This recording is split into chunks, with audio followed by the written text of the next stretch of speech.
اگر آنسو نہ آئے تو پھر کہنا۔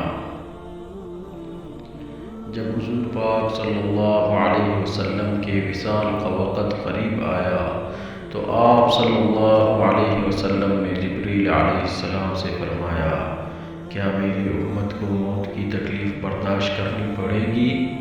تو فرشتے نے کہا جی۔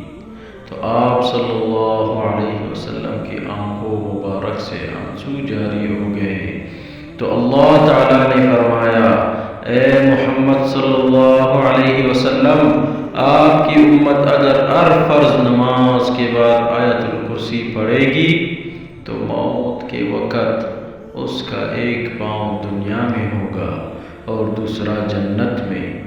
اگر توفیق ہو تو سب کو بتائیے، کسی ایک نے بھی عمل کر لیا تو آپ کے لیے صدقہ جاریہ ہے، اگر دل چاہے تو شیئر بھی کر دے۔